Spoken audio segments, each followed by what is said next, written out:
All right, folks, thanks for being here. Thanks for covering the game. We're going to open up with questions over here to the right. Spencer Holbrook, Letterman Row, right behind you, Spencer. Ryan, when you have a half like you guys did in the first half, is it calm in the locker room? Is there a sense of just go out and get the thing done, or what did you see in the locker room from these guys that made you think that they were going to do what they did in the second half? It's a good question. I think it's a mixture of feelings. It's almost 200 yards of offense. On defense we had held them to under 90 yards, but 2 turnovers, didn't convert on the fourth down. I thought we worked hard trying to score there, and then the last 4 minutes of the first half didn't do that. Had the turnover. So there was, on defense there was an energy, but also even on offense, it's like if we just take care of the football, we can turn this thing and get going, because the score was probably a little bit different if we take care of the ball coming out of halftime.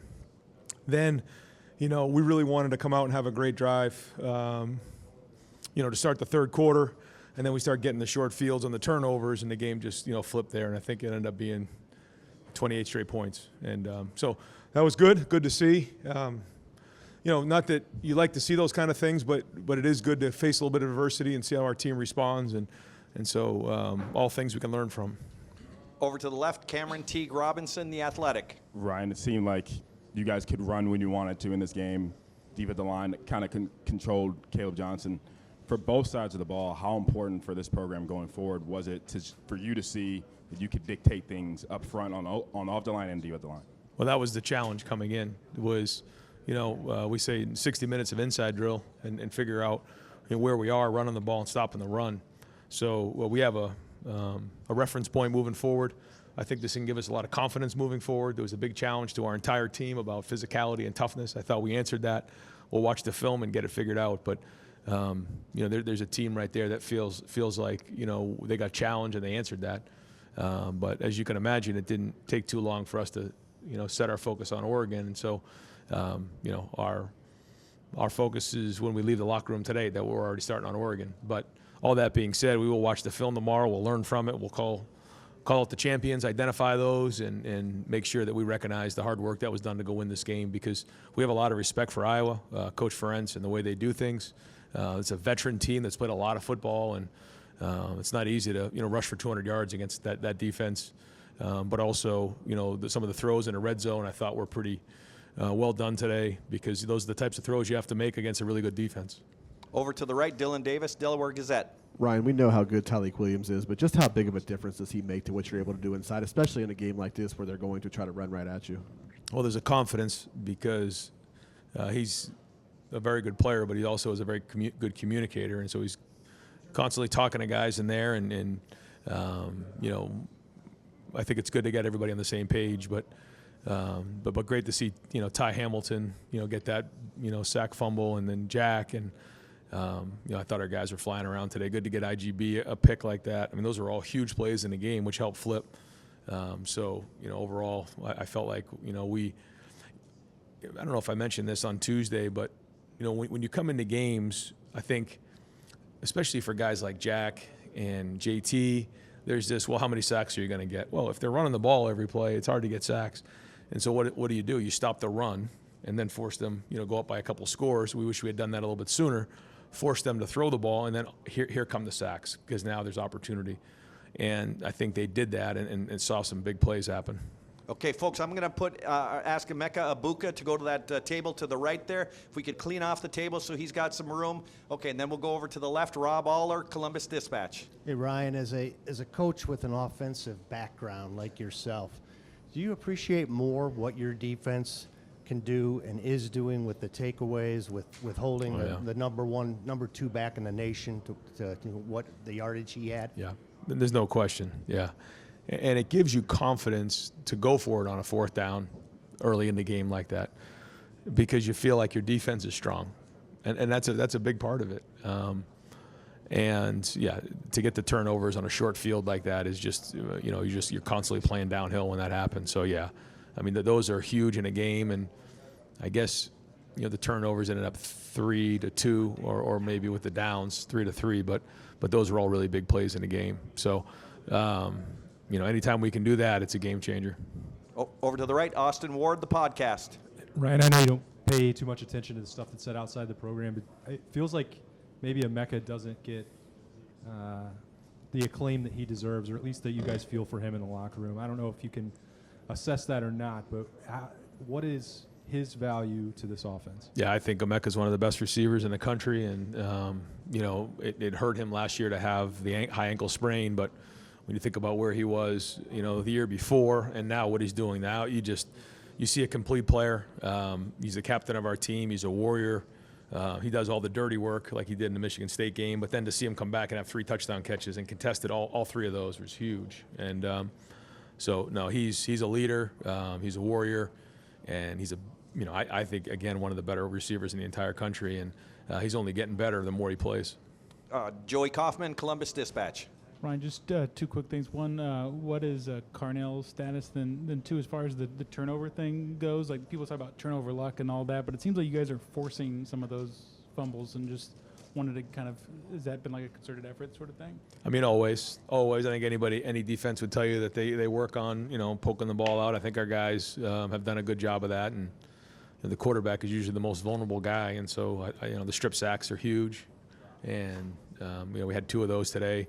The interception was well done, but again, when you force a team one-handed, then now you have more opportunity to get turnovers, and so that's big. In terms of Carnell was available. He could have played.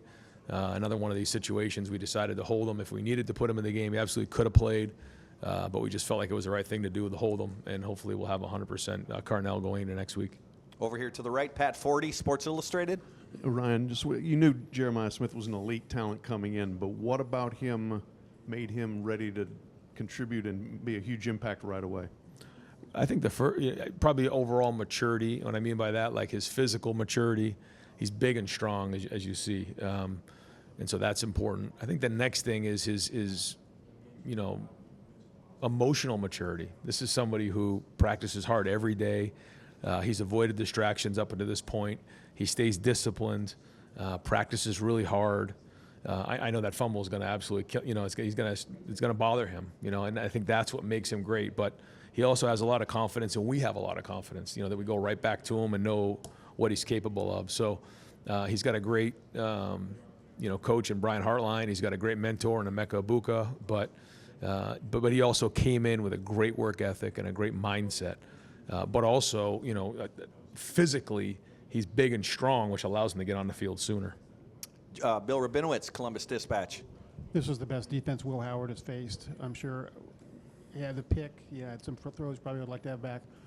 But then he obviously rebounded second. How would you kind of assess his performance and what you think he got out of this game? I think he's going to get confidence coming out of this game. But I think when you have a couple things you'd like back, you learn from those. And there's also, he doesn't get rattled, and there's times where, I even try to rattle him in practice, and he doesn't. I mean, he kind of looks, I got you, coach. All right. And that's a good sign for a quarterback. And I know he would like to have, that throwback and, a couple other things. But I thought, the throw to Jeremiah on the double move was excellent, and some of those throws down in the red area, the one in particular to Emeka in the corner of the end zone here on the the close side was a tremendous throw and catch, and he did make some nice third down throws. Even the third down throw he made on 3rd and long to get it to 4th and manageable. We probably were going to pooch there, but he got enough. Jeremiah got it to, I think, was it 4th and 2 or 4th and 3, and then he converts on the 4th down. I mean, those are huge plays. And then the red zone throws. So that's winning football. And then when you add that into, him making a few plays with his feet, that's sort of the X factor right there. Tim May, Letterman Row. Thank you, Jerry. Ryan, just 2 quickies. Number one, are you more proud, this is like asking which kids you like most, but are you more proud of the way the offensive running game went today, or are you more proud of the defensive play against the rush? I mean, obviously we talked about earlier. I mean, that's 2 kids you got to love, I guess, at the same time. But. Yeah, well, I mean, that was the challenge. Run the football, stop the run. And it starts with the guys up front. I thought the offensive line played hard. I thought Justin prepared them. I thought the plan was good with everybody on the offensive staff. I thought Chip put a good game plan together, called a good game. I thought the running backs ran hard again. I mean, physically hard. But the defense really showed up, and it started off with a really good week of Tuesday and Wednesday. We had our second offensive line go down and give a great look, and Tuesday was okay. Wednesday was much better, and then the guys really showed up on Saturday. So if we can keep grinding on these Tuesday and Wednesday practices, we can keep building on this, because that's, to me, what the difference is. And we're going to need a big week of work this week against Oregon. You already mentioned Oregon. I mean, it's already on your mind and stuff. How big a game is this mid-season? I mean, can you put it in perspective? They're all big, but I think just the way the schedule's played out, the competition is ramped up each week. Yeah, just the way that it played out, and here we go. I mean, this is going to be a great opponent, and we're looking forward to going across the country and playing it. Folks, we're going to have 3 more questions for Coach Day, but in the meantime, I've got Donovan Jackson at the back table. Over to the left, Bill Bender of the Sporting News. Right here. Yeah, you already said it. Tim kind of touched on it, but the drive to open the game, drive to open the second half, kind of mirror good mix of run and pass. Was there a discussion at halftime like we want to come out and run the ball? I think it was 5 straight, and it set up that deep shot. Yeah, I mean, we always want a good mix, and to your point, when the runs are hitting for 4 and 5, and the balls are being completed, that makes it easier. But you're right. I thought both of those drives were well orchestrated, well designed, and well executed. And I think that's when we're at our best, when you feel like, okay, you got some run, you got some pass, you're converting on third down, and that's what we're capable of, and that's what we expect. Over to the right, Jake Trotter, ESPN. Ryan, back to Jeremiah, those 2 catches in the third quarter, how did they help change the game? Yeah, that was a big point in the game, and I think it was third and 6 or 7, and we caught them in a bracket coverage, and executed that double move, and you only get a couple of those in practice where you can actually get it. But the key to me, I thought the throw and the catch was excellent, but the protection on a double move has to be really strong, because it takes time. And I thought I'd like to see how much time that actually took on the watch. My guess is probably longer than 3 seconds. Anytime you get that kind of protection, that's huge. And so that was a challenge for the offensive line. We knew that on that play we could get a next play if we were able to hold on, and we did. And then Will and Jeremiah did the rest. And then to come right back with the one-on-one was a big time play. Yeah. And final question for Coach Steve Hellwagen, 24/7 Sports. Coach, I want to ask you about the linebackers, Sonny Styles, Cody Simon. It just feels like with each game, you're feeling Sonny Styles' presence a little bit more. He seems like he's getting comfortable and confident. And that series down on the goal line where they didn't let him off the goal line right before halftime, those guys really stood up. Yeah, they did. And you look at Higgins for them, number 34. I think he had 171 tackles last year. How many inside zones has he seen in his life? And you think about where Eichenberg was, and you think about some of the great linebackers that are out there. They've played a lot, they've seen a lot. They're able to diagnose plays, and the more Sonny plays, the more he's able to learn and diagnose those plays faster. And Cody played strong in there. Arvell was in the mix. Safeties were strong. Lathan came out, made some plays. Caleb played well again. So they were all involved with it. But no, good to see Sonny get more and more of those reps, because every rep he gets is an investment in his future, and he'll play faster and faster the more he plays. Great. Coach, thank you very much. Thanks, guys.